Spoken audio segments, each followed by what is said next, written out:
Mis queridos amigos, buenos días. ¿Alguna vez han tenido un encuentro que era completamente improbable? Como encontrarse a un amigo que no veían desde hace 10 años, o conocer a un compatriota en un país muy lejano. Si hablamos de encuentros inesperados, hay gente que seguro se nos adelantó. Estamos en el año 326 a.C., en el corazón del pequeño Paurava, el actual Pakistán, a las puertas de la India. Uno puede imaginarse que hay un puñado de cazadores y campesinos inspeccionando las orillas del río Idaspe, que se desborda por el deshielo del Himalaya. De repente ven decenas de miles de soldados de todas las naciones y a su cabeza, rodeado de fieles macedonios, se alza el rey conquistador Alejandro Magno. Pero aún no ha terminado, porque frente a él, al otro lado del río, aparece un segundo ejército igual de impresionante. Es el ejército del rey Poros, que ha reunido a 60,000 soldados con infantería y elefantes de guerra. ¿Qué hacen nuestros pobres testigos? Seguro ir inmediatamente a contarle a sus familias de la horrible tragedia que se está gestando justo ahora, pero nosotros no, porque con 2300 años de diferencia,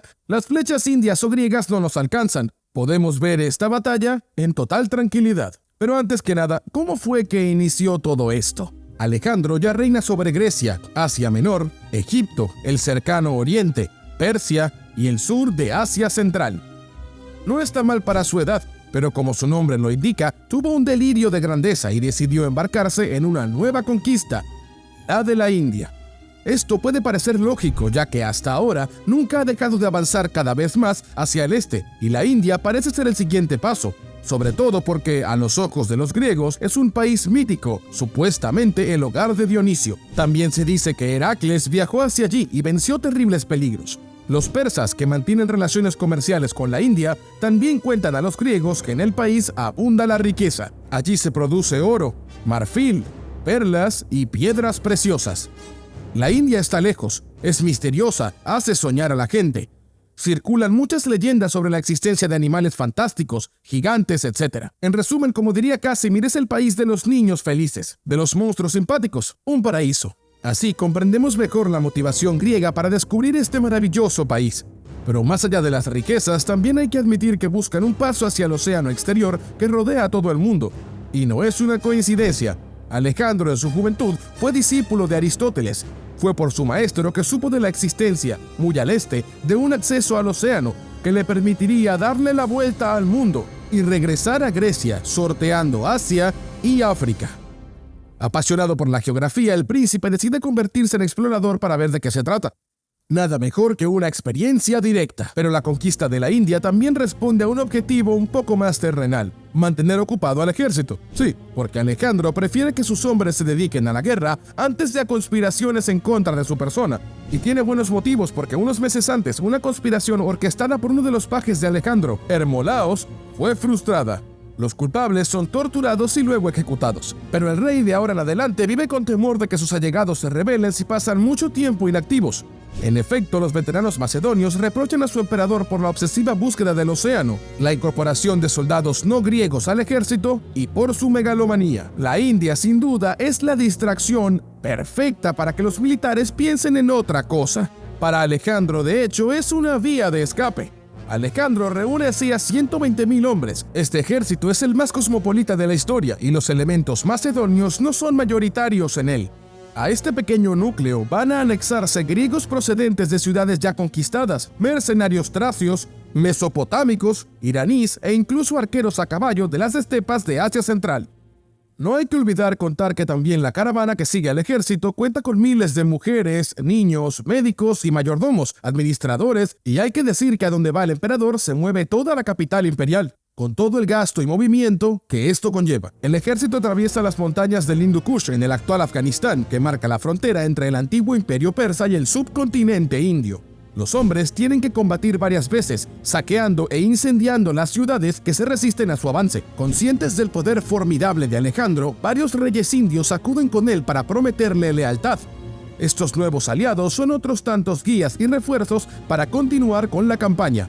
Por ello, Alejandro envía a algunos de ellos al frente para abrirle camino a los convoyes y construir barcos en el río Indo. Pero al otro lado está el territorio del rey Onfis. Onfis acepta ofrecerle hospitalidad a los macedonios, a cambio de un pequeño favor. Onfis está en guerra con el rey Poros, que reina más al este. ¿No podría el gigantesco ejército deshacerse de este engorroso vecino?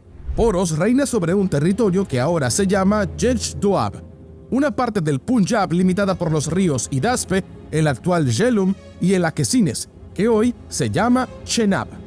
No es más que un pequeño reino bajo este gigantesco continente, pero Onfis asegura que Poros dispone de un ejército igual de impresionante. Alejandro, muy interesado, acepta, pero prefiere negociar alguna oferta antes de tener que luchar. Así que envía un emisario a Poros para pedirle que vaya a su encuentro en la frontera de su territorio y que reconozca su autoridad. Poros, nada temeroso y nada práctico, más bien presuntuoso, acepta ir al encuentro de Alejandro en la frontera de su reino, pero igualmente le especifica, por si acaso, que irá acompañado de todo su ejército y le dará una gran paliza al supuesto rey de reyes. Alejandro marcha hacia el Hidaspe, el río que marca la frontera entre ambos reinos. Han pasado 8 años desde que los griegos abandonaron su hogar a 5.000 kilómetros de distancia. El enfrentamiento fue narrado por 2 protagonistas del mismo, el comandante Ptolomeo y el ingeniero Aristóbulo. Muchos autores antiguos recogieron su relato hasta el punto en que este importante acontecimiento de la epopeya de Alejandro se ha vuelto leyenda. La continuidad de estos escritos es lo que me permite contar la batalla con detalle. Estamos a finales de abril o principios de mayo del año 326 a.C., cuando el ejército macedonio llega al Hidaspe. Poros ya ocupa la otra orilla, impidiendo cualquier paso. Los macedonios pueden ver 200 elefantes de guerra, criaturas formidables a las que nunca tuvieron que enfrentarse. Detrás apoyan 4.000 jinetes y carros y 30.000 hombres a pie. El rey Poros está de pie sobre un elefante más macizo que los demás, adornado con oro y con ricos ropajes, siendo él mismo especialmente alto. Esta puesta en escena le confiere un aspecto sobrenatural que impresiona a los hombres de Alejandro. La perplejidad e incluso el miedo empiezan a cundir en las filas macedonias. El enemigo es numeroso y decidido. El río, crecido por inundaciones, tiene varios centenares de metros de ancho y está agitado por violentas corrientes. Los elefantes son excitados por los indios y emiten ruidos abominables. Empezamos a preguntarnos si realmente merece la pena cruzar aguas heladas en balsa para acabar pisoteados por mastodontes enfurecidos por flechas. Algunos incluso se preguntan, ¿qué demonios hacemos aquí? Los más atrevidos nadan hacia una isla que está en el medio del río, pero las tropas de Poros que ya han tomado posición los acribillan con flechas y balas de honda. Los supervivientes, al intentar huir, son tragados por la corriente. Cruzar parece imposible. Alejandro idea entonces una estratagema. Al igual que los aliados durante la Segunda Guerra Mundial, engañará al enemigo sobre el lugar de desembarco. Cuenta con la ayuda de 3 comandantes. El primero, Atal, que se parece mucho a él, se viste con sus ropas y se coloca a la vista de los vigilantes indios. Erige la tienda real y los pabellones de los comandantes al frente del enemigo. El segundo, Ptolomeo, se sitúa río abajo y comienza con los falsos preparativos para un falso embarque. Sus jinetes hacen ruido durante toda la noche para que la distracción sea completa. Al tercer día, Crátero se pone al frente del ejército principal. Sus órdenes son cruzar solo cuando la amenaza de los elefantes ya haya terminado. Alejandro se dirige solo con un destacamento de su ejército, unos 15.000 soldados entre infantería y caballería, mucho más arriba del río, frente a una isla donde crecen árboles que ocultarán su avance. Una tormenta impide su primer intento de cruzar por el río, pero una niebla favorable se levanta del mismo luego. Es un escenario ideal. Toda la tropa cruza perdiendo solamente una balsa. El éxito es total. Sin embargo, cuando Poros se entera en la mañana, se ve obligado a afrontar una absurda distracción. Para él, Alejandro sigue del otro lado con el grueso de todas las tropas.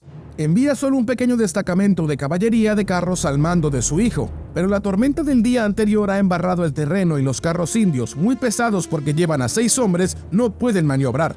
Los macedonios hacen una terrible masacre y el hijo de Poros es asesinado. Este va a reaccionar de inmediato, sacando a sus elefantes, colocándolos en la primera línea con unos 30 metros de separación entre ellos. Detrás, los batallones de infantería llenan los huecos dejados entre los elefantes. En alas, los jinetes y carros están desplegados, pero no se mueven, por miedo a que se empapen de nuevo o incluso que algo le pase a los elefantes. Se quedan quietos, inmóviles, esperando. Es lo mejor que pueden hacer y al final termina siendo su peor error, porque la caballería macedonia es muy experimentada y sabe perfectamente cómo maniobrar alrededor de un enemigo. Estos increíbles arqueros a caballo que vienen de Asia Central son muy eficientes. Alexander esquiva los puntos fuertes del enemigo. No se atreve a atacar a los elefantes de frente. Prefiere apuntar al punto débil del enemigo, dividiendo a la caballería para envolver los flancos indios. Las falanges, esos batallones de infantería armados con larguísimas lanzas, deben mantenerse al margen de la lucha mientras el centro de Poros permanezca en el orden de la batalla.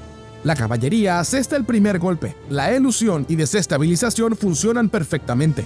Los soldados de infantería expuestos de Poros retroceden apresuradamente alrededor de los elefantes. El espacio se estrecha para el ejército indio. Salvo que los elefantes no son torres defensivas inanimadas, todo lo contrario. Las largas lanzas de las falanges los ponen nerviosos y los indios están justo a sus pies. Alejandro agarra la estaca, sobre todo porque sus caballos, asustados por los ladridos, se niegan a seguir avanzando. Utiliza entonces a la infantería ligera, especialista en escaramuzas, para mantenerlos a distancia, acribillándolos con flechazos. Los paquidermos entonces son atravesados por las largas lanzas de la infantería y, presas del pánico, corren a ciegas, aplastando a muchos soldados griegos, pero causando incluso más daño dentro de sus propias filas. Sinceramente, a estas alturas la victoria está casi al alcance, pero el pequeño cuerpo de Alejandro empieza a agotarse, así que es entonces cuando sale a la luz la genialidad del plan. Dado que los elefantes están ocupados, Crátero hace cruzar tranquilamente el río al grueso del ejército macedonio. Este enorme refuerzo da un segundo aire a los atacantes. La energía de las monstruosas bestias de guerra es increíble. Soportan muchas heridas, pero siguen luchando durante todo el día. Los ataques se suceden junto con retiradas durante muchas horas. Finalmente los macedonios, sin piedad, dan el golpe final. Atacan las patas de los elefantes con hachas, como quien busca cortar el tronco de un árbol. Poros se niega a huir, reorganizando constantemente las pocas tropas que le quedan. Herido, decide finalmente retirarse, a lomos de su soberbio elefante, acompañado únicamente por su guardia cercana. Se retira, pero Alejandro se lanza a su persecución. Su fiel corcel, Bucéfalo, se lanza en carrera contra un gigante elefante. Pero, demasiado viejo y cubierto de heridas, el corcel legendario se desploma, muriendo de agotamiento. Y lo mismo le ocurre al elefante. Los griegos rodean a los últimos guardias. Poros está a punto de morir, pero el emperador, siendo muy misericordioso, le ofrece rendirse y en su condición Poros acepta. Pero vencer no es suficiente y tras la batalla hace falta una lógica de continuidad. Alejandro siempre tiene dos objetivos: para estabilizar su conquista y para llegar al océano. El primer punto es bastante fácil. Poros, habiendo demostrado su valía en batalla, se salva y conserva su soberanía, convirtiéndose en una aliada. Y sí, es más fácil apoyarse en una potencia ya establecida que gestionarlo todo uno mismo, así que la conquista puede continuar. Pero el segundo punto, la verdad, no es tan obvio. Por supuesto, Alejandro, victorioso, aún recorre cientos de kilómetros, cruza un segundo afluente del Indo e incluso arrasa la ciudad de Sangala. Pero al llegar al tercer afluente, el Lifase, el ejército se niega a avanzar, se amotina. De hecho, cuanto más avanzan, más se dan cuenta los macedonios del grave problema. El reino de Poros era solo un pedazo muy pequeño de un continente que es realmente enorme. No están en lo absoluto cerca de alcanzar el océano como imaginaban. De hecho, se están acercando al Ganges, el río más grande que tiene la India, y ahí se encuentra el imperio del rey Dhanananda. Su ejército cuenta con 20.000 jinetes, 20.000 soldados de infantería y varios de miles de elefantes de guerra, y Poros está allí para confirmar que esas cifras no son exageradas. Frente a eso, los soldados de Alejandro están desesperados. Un oficial, Coenos, pronuncia un largo discurso para suplicar al conquistador. Aplastados por las lluvias monzónicas, exhaustos y desprovistos de suministros y con escaso personal, quieren volver a casa. India es demasiado grande, demasiado poblada y está muy lejos. Es la lucha del año. ¿Qué hará el señor de los conquistadores ante esta conmovedora súplica? No deja que estalle su cólera, sino que se retira a su tienda a pensarlo y solo sale 3 días después. Finalmente toma una decisión y les dice que su queja está basada en la razón. Su discurso gana. Continuar sería suicida. Tomarán el camino de vuelta oblicuamente hacia el sur, bajando por el Indo hasta el Océano Índico, y de este modo la expedición militar de Alejandro nunca va a llegar al corazón de la India. Simplemente va a tocar su periferia, con muchos sueños para continuar, pero pocas realidades para hacerlo. Todo ello debido al agotamiento en batalla que ocurrió en el Hidaspio, una maravillosa paradoja de la historia. Alejandro contra Poros es el improbable enfrentamiento al pie del Himalaya de dos personajes que se oponen. El viejo rey que intenta defender su tierra contra el joven conquistador en busca de la gloria eterna. Es la irrupción repentina y violenta del mundo griego en la India, cuando antes ni siquiera se conocían. Como resultado, muchas ciudades son arrasadas, pero también hay un nuevo conocimiento de los caminos que unen a Europa y la India con otros sitios. Tenemos cerámicas de griegos que se encontraron más tarde en el valle de Ganges, prueba de la intensa frecuentación de estas rutas comerciales. Y Das es también una brillante batalla victoriosa que empuja al vencedor a detener la guerra, porque al fin y al cabo uno de los objetivos de Alejandro se ha cumplido, se ha convertido en una leyenda, ha llegado más lejos que ningún otro. De hecho, antes de dar media vuelta, hizo erigir altares y estatuas de gran tamaño a lo largo del río para conmemorar su expedición, como para hacer creer a las futuras generaciones que solamente superhombres gigantescos podrían haber logrado semejante epopeya. Gracias a todos por ver este episodio y gracias a Lucas Pacot por su valiosa ayuda para la redacción. Espero que les haya gustado y que lo compartan con sus amigos y en redes sociales. Por supuesto que se suscriban a Nota Bene